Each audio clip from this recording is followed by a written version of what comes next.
जब दुनिया के सबसे पहले हवाई जहाज ने अपनी पहली उड़ान भरी तो किसी को भी इस बात का यकीन नहीं आया, क्योंकि इस दिन से पहले इंसानों के हवा पे तैरने को हमेशा नामुमकिन या फिर ख्याली समझा जाता था।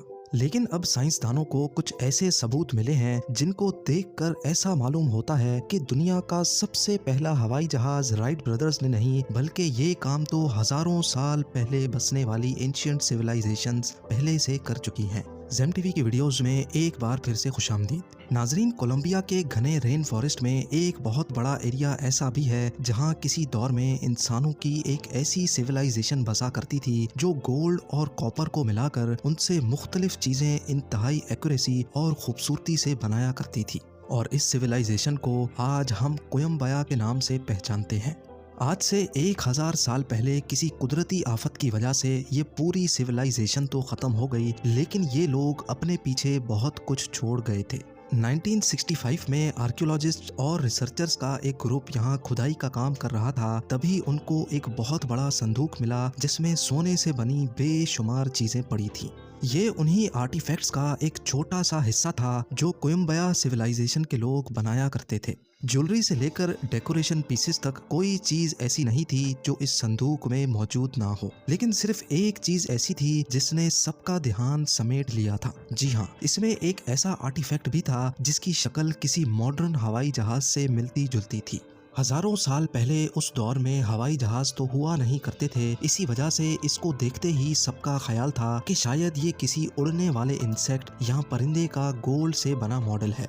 लेकिन कुछ तो था इस मॉडल में जो अनकरीब सबको हैरान और परेशान करने वाला था। जब इस मॉडल को डिटेल्ड स्टडी के लिए एरोडायनामिक्स एक्सपर्ट्स तक पहुंचाया गया तो आखिरकार इस पहेली की गुत्थियां एक एक करके सुलझने लगी। ये जाना गया कि इस मॉडल का डिजाइन परिंदों और उड़ने वाले इंसेक्ट से काफी ज्यादा मुख्तलिफ है, क्योंकि दुनिया में कोई एक भी ऐसा परिंदा नहीं है जिसकी दुम सीधी खड़ी हो जैसा कि इस मॉडल की देखी जा सकती है।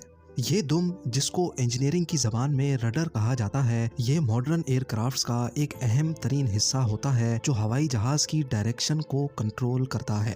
इसके साथ साथ तमाम परिंदों और इंसेक्ट्स के विंग्स उनके जिस्म के ऊपर लगे होते हैं, जबकि इस मॉडल के विंग्स इसकी बॉडी के निचले हिस्से से अटैच्ड हैं और ऐसा सिर्फ मॉडर्न एयरप्लेन्स या फिर स्पेस शटल में देखा जा सकता है।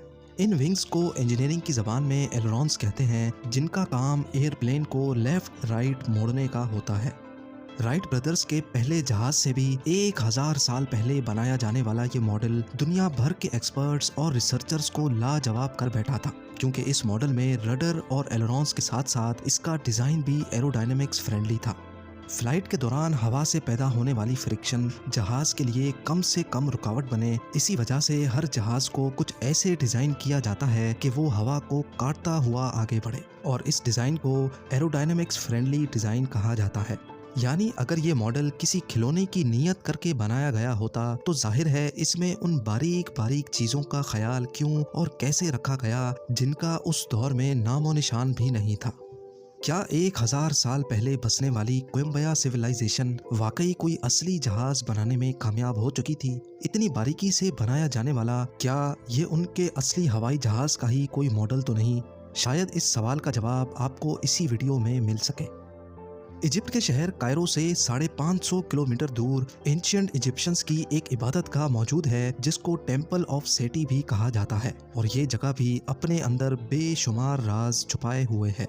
इजिप्ट की दूसरी एंशिएंट साइट्स की तरह इस टेम्पल की दीवारों पर भी पत्थरों को बारीकी से तराश तराश कर इन पर सीक्रेट मैसेज लिखे गए थे।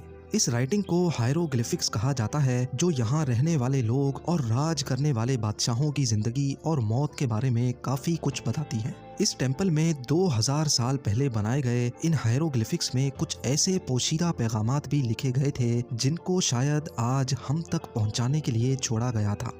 इजिप्टोलॉजिस्ट डॉक्टर रूथ होवर यहाँ एक रिसर्च के मकसद से इन हायरोग्लिफिक्स की फोटोज ले रही थी। तभी उनको अपने पैरों के नीचे कुछ महसूस हुआ। उन्होंने देखा कि हायरोग्लिफिक्स का एक छोटा किनारा टूटकर इनके पैरों के नीचे पड़ा हुआ था, लेकिन उनको इस बात का बिल्कुल भी इल्म नहीं था कि पत्थर का ये किनारा साइंस की दुनिया में हलचल मचाने वाला है।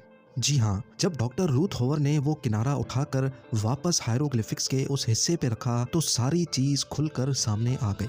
दीवार पर कुछ ऐसी चीजें बनी थीं जिसको आज हम मॉडर्न टेक्नोलॉजी कहते हैं। एक मॉडर्न एयरप्लेन जिसमें वाज़े तौर पे रडर भी देखा जा सकता है। हेलीकॉप्टर की शेप जो आजकल के मॉडर्न वार हेलीकॉप्टर से मिलती जुलती है। साथ साथ इसमें मॉडर्न यॉट और उसके नीचे बनाई गई सबमरीन का नक्शा भी साफ साफ देखा जा सकता है। हायरोग्लिफिक्स के इस छोटे से हिस्से ने इजिप्टोलॉजिस्ट, रिसर्चर्स और साइंसदानों को पूरी तरह से हैरान और परेशान छोड़ दिया है, क्योंकि जो टेक्नोलॉजी बने अभी 200 साल भी नहीं गुजरे हैं वो 2000 साल पहले एंशिएंट